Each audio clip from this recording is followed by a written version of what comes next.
મહુવા શહેરના શ્રી ખીમનાથ મહાદેવના મંદિર ખાતે હર રવિવારે યોજાતી શિવસભા આ રવિવારે પણ તેના નિયત સમય મુજબ પૂજ્ય ભગત બાપુની પ્રેરણાથી અને બાળકોના કલબલાટ વચ્ચે યોજાઈ હતી। મહુવા શહેરના શ્રી ખીમનાથ મહાદેવના મંદિર ખાતે શિવસભાનું શિવ છોરુના સથવારે અને પૂજ્ય ભગત બાપુની પ્રેરણાથી શિવના સાનિધ્યમાં ધાર્મિક આયોજન કરવામાં આવ્યું હતું। શરદ પૂર્ણિમાના પર્વને લઈ આજે શિવસભામાં શિવ છોરુને શરદ પૂર્ણિમા પર્વની ધાર્મિક કથા વાર્તા, ધાર્મિક મહાત્મ્ય અને આ પર્વમાં શું આરોગવાનું વિશેષ મહત્વ છે તેવી તમામ બાબતો અને ધાર્મિક વાતો સેવક ભાઈઓ અને બહેનોએ શિવ છોરુને જણાવી હતી।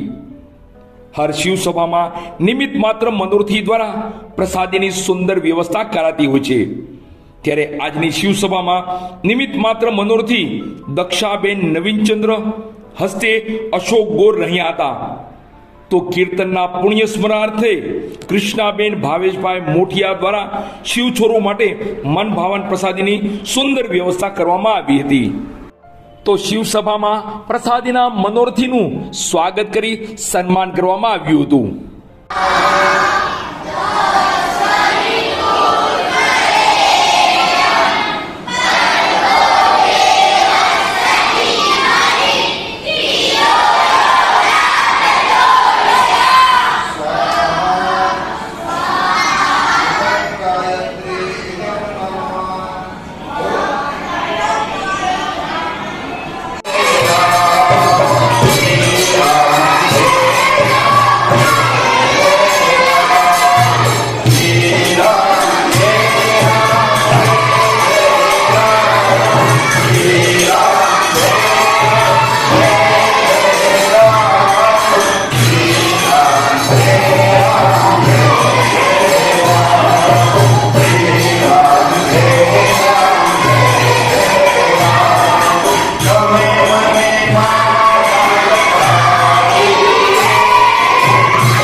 શિવસભા આવેલા સૌ બાળકો,